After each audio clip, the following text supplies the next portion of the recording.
he walked on to one of the most respected stages in the world. He plugged in. He played the first note of the only thing he had ever been good at, and the crowd booed him. Not one person, not a corner of the room. It came back at him in a wave, impatient and dismissive, loud enough to be heard over a wall of amplifiers turned up to the ceiling. He was 27 years old. He had no record deal. No album. No hit song. Nothing but a beaten-up guitar with the paint worn off, and a band that had been living on club money for years. And in front of an international audience, on a night that was supposed to change everything, he was rejected. But sitting in that same room were two men who heard something nobody else in the building heard that night.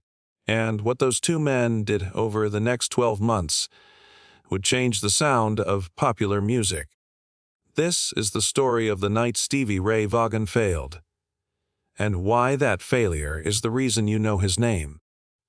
Before we get to that stage in Switzerland, you have to understand what it cost him just to be standing on it. He was born on the 3rd of October, 1954, in Dallas, Texas, in a working-class neighborhood called Oak Cliff. His father worked in asbestos, moving the family from job to job across Texas and Louisiana in the early years. Money was thin. The house could be tense. And in the middle of all of it were two brothers, 3 years apart, sharing a small room. Jimmy was the older one. Jimmy was the one who came home with the records. Muddy Waters, Jimmy Reed, Albert King, Lonnie Mack, B.B. King. Sounds that had traveled up from the Mississippi Delta and Chicago's South Side and somehow ended up on a turntable in a small house in Oak Cliff, Texas. And Stevie, the little brother, would sit on the floor and listen. Then he would wait for Jimmy to leave the house so he could pick up Jimmy's guitar. That is the detail most people skip.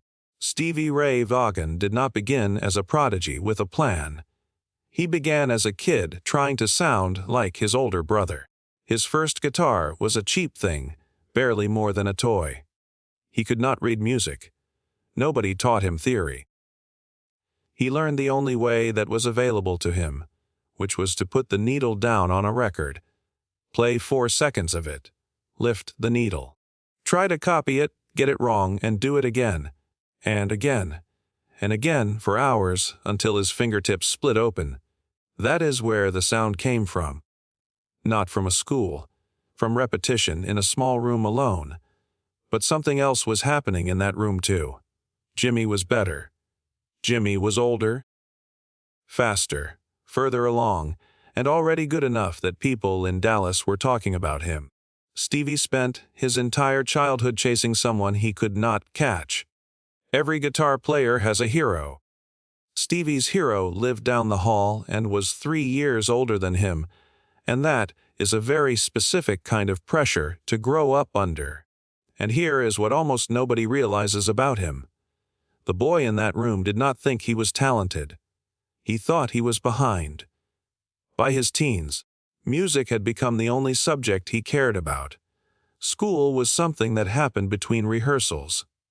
He failed classes, skipped days, played in bands with names that lasted a few months at a time, and in 1972, before he ever finished high school, he did the thing his brother had already done. He packed up and left Dallas for Austin. He was 17 years old, and he had almost nothing. What followed was not a rise, it was a grind. Nearly 10 years of it. Austin in the 70s was cheap, loose, and full of stages. And Stevie played on all of them. He played in a band called Blackbird. He played with Crackerjack. He played with Mark Beno's Nightcrawlers, and with Paul Ray and the Cobras, and in a group called Triple Threat Review. He slept on floors and on couches and sometimes in the club. He earned beer money.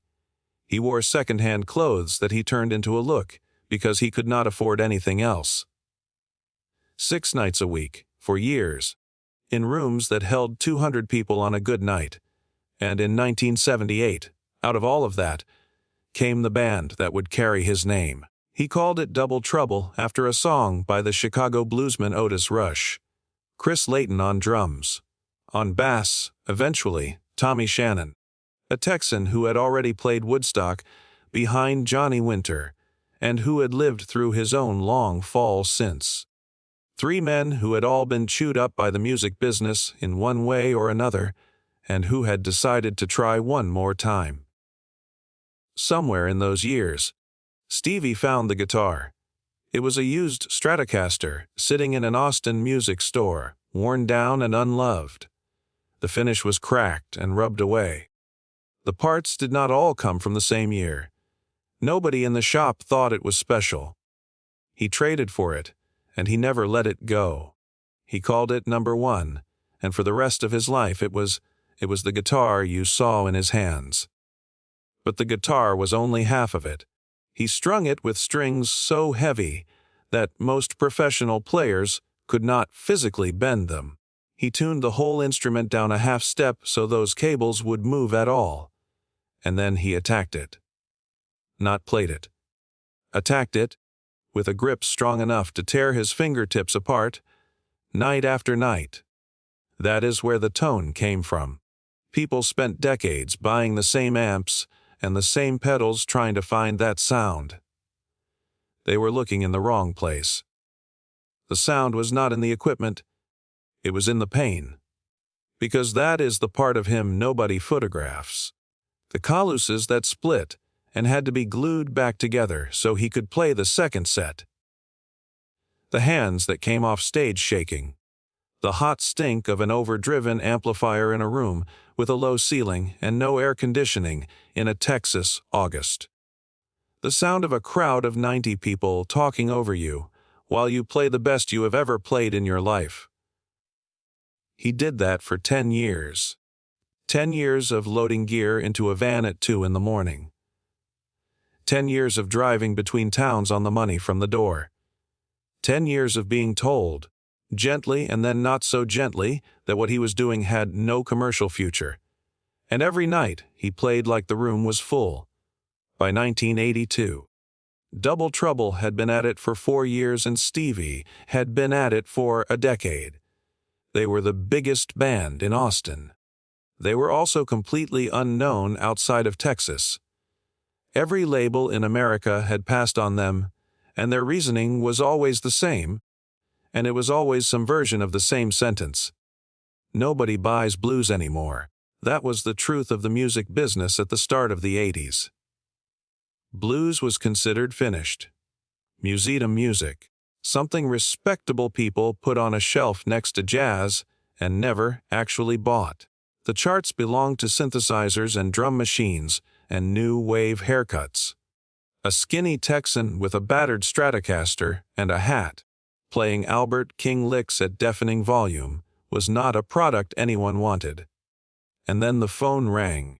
The call came because of a man named Jerry Wexler, one of the most important record producers in American history, the man who had recorded Aretha Franklin and Ray Charles. Wexler had heard about this kid from Texas, and he made a phone call to Switzerland, to a man named Claude Nobbs. Claude Nobbs ran the Montreux Jazz Festival. Montreux is not a club. Montreux is a small city on the edge of Lake Geneva with mountains rising behind it, and every July it hosts one of the most prestigious music festivals on earth. Miles Davis played there. Ella Fitzgerald played there. If you were invited to Montreux, it meant you had arrived. And Claude Nobbs did something that had never been done in the history of the festival. On Jerry Wexler's word alone, he booked a band that had no record contract, not an unknown band with a small deal. A band with no deal at all. The first in the festival's history. Think about what that meant to three men who had been playing bars in Austin for beer money. They had never been to Europe. They had never seen an audience like this. They were being flown across an ocean to stand on the same boards as legends, and they had not even sold a single record yet. Stevie believed this was the night his life would change. He was right. He just had no idea how it was going to happen. The date was the 17th of July, 1982. The venue was the casino in Montreux. It was billed as a blues night, and the audience arrived expecting what a European jazz festival audience in 1982 expected from a blues night. Something respectful. Something tasteful. Something that would sit politely underneath their conversation. Then 3 men from Texas walked out with a stack of amplifiers, and Stevie Ray Vaughan hit the first chord. It was enormous. It was raw, distorted, and unbelievably loud, and it landed on that seated room like a door being kicked in. Understand what he was doing there. He was not adjusting to the room. He had brought the bar with him.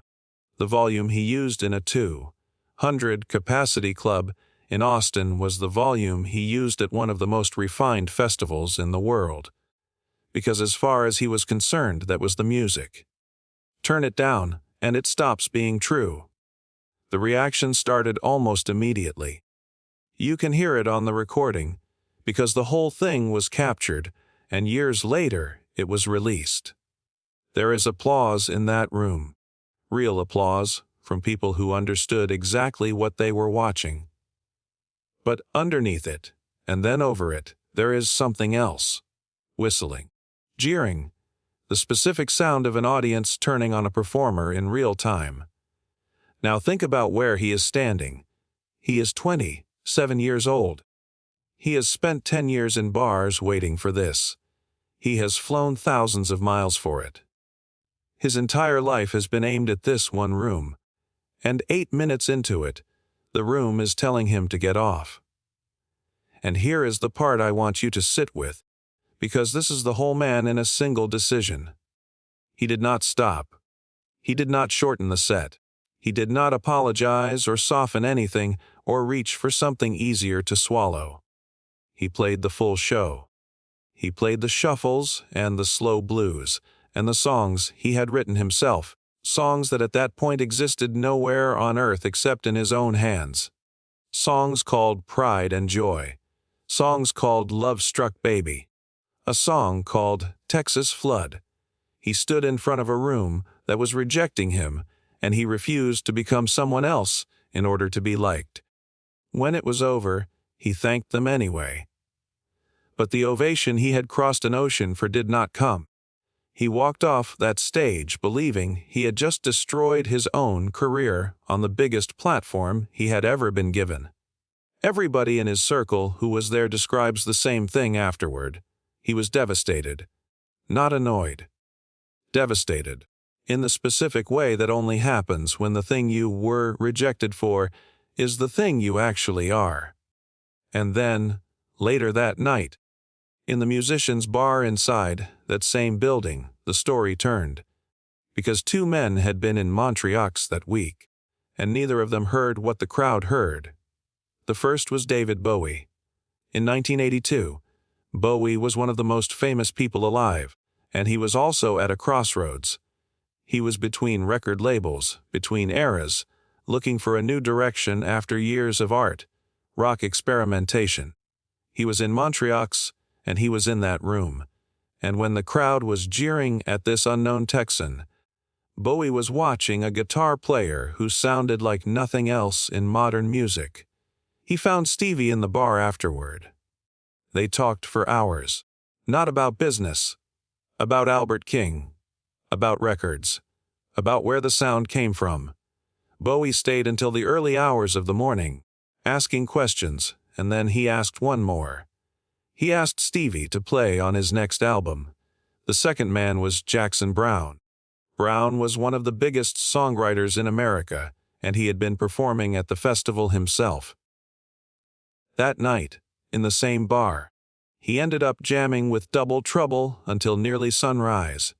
And when it was over, he made them an offer that, in the record business, almost never happens. He told them he owned a recording studio in Los Angeles.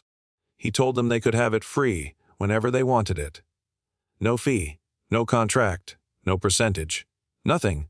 Stevie thanked him, and then he flew home to Texas, and he went back to playing clubs. That is the part that gets left out of the legend, So let me say it plainly. Because it matters more than any of the rest of it. Nothing happened next.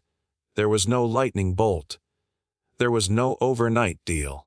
He went back to Austin, and back to the same bars and the same drives, and the same small stages he had been on the month before, carrying a rejection in front of an international audience, and 2 offers that he had every reason to believe were just polite conversation from famous men at 3 in the morning.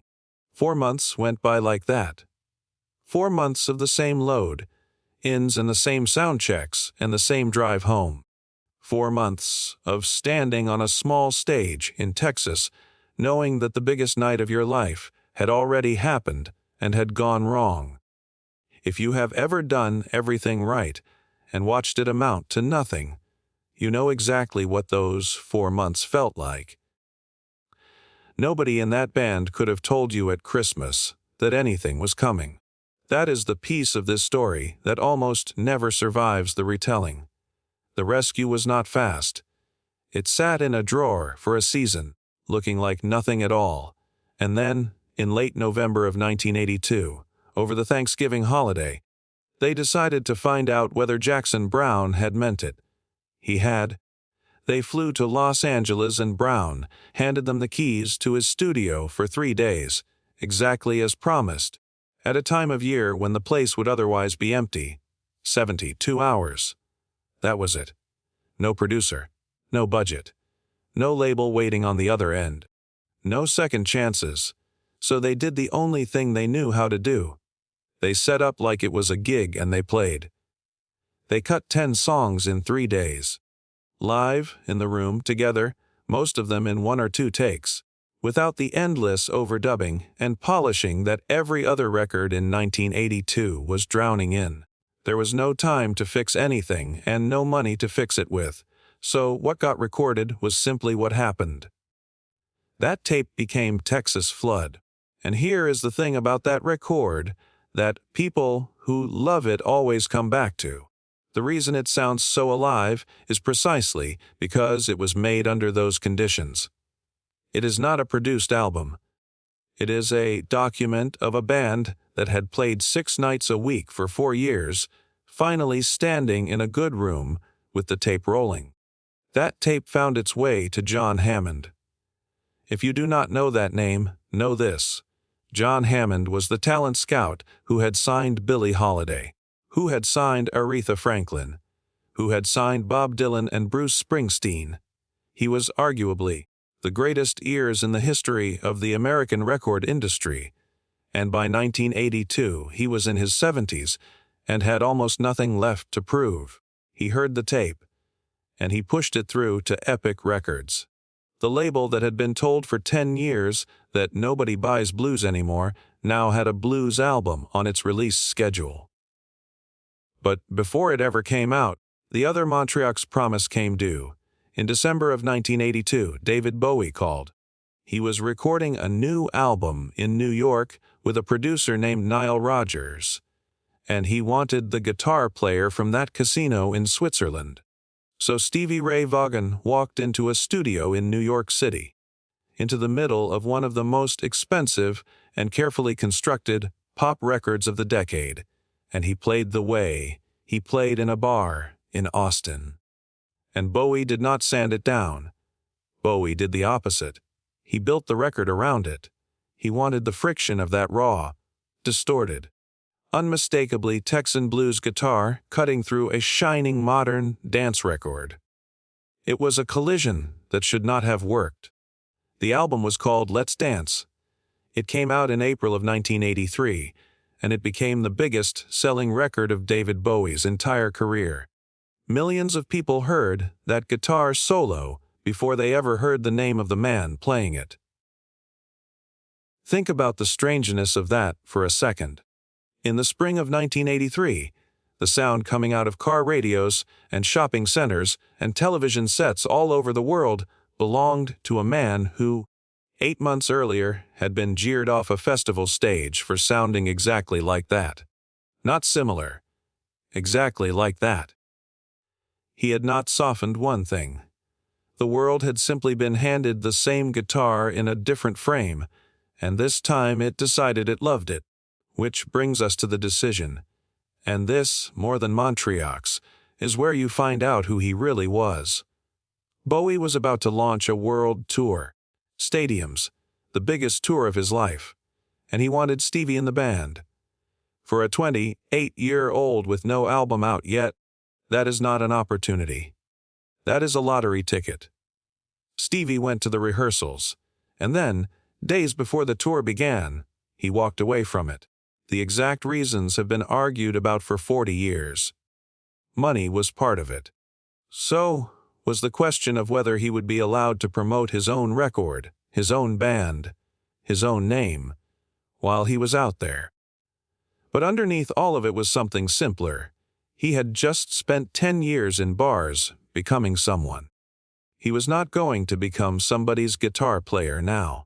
He gave up the biggest tour on earth to go out and open shows in front of a few thousand people under his own name. On the 13th of June, 1983, Texas Flood was released. The record the industry said nobody wanted sold and kept selling. It was nominated for Grammy Awards. Critics who had spent years writing blues obituaries suddenly had to explain how a 28-year-old from Oak Cliff had just dragged the entire genre back onto the charts in the middle of the synthesizer decade. Within 2 years, he was one of the most respected guitarists alive. Not the most fashionable. The most respected by other players, which is a much harder currency to earn. And in 1985 he went back to Montreux, same festival, same city, same man Claude Nobbs, who had taken the risk on him in the first place. This time he walked out with a horn section behind him and a record contract in his pocket, and the room that had jeered at him 3 years earlier gave him an ovation. Decades later, both nights were released together on the same album. The rejection and the ovation, side by side, in the same package. You can listen to them back to back. It is the same guitar player. It is very nearly the same music. The only thing that changed was whether the room was ready for it. That is the part I keep coming back to. Everyone tells this story as if Montreux 1982 was a disaster he survived. It was not. It was the single most important night of his career. And it was important precisely because it went badly. If that crowd had politely applauded, he would have been just another blues act on a festival bill. Instead, he was so loud, so raw, so completely out of step with what that room expected, that he split the audience in half. And the men who ended up on the other side of that split were David Bowie and Jackson Browne. He did not get discovered because everyone liked him. He got discovered because he was impossible to ignore. There is one more thing worth saying, and it is not about guitars. The years after Texas Flood were not simple ones. He toured relentlessly and he struggled, and by 1986 the struggle nearly ended everything. He collapsed in the middle of a European tour, and he went into treatment, and he came out the other side sober at 32 years old. And then he made the record he was proudest of. In Step, released in 1989, written by a clean man about the fight to become one. It won a Grammy. Everybody who was around him in those last years describes the same person. Calmer, steadier, present.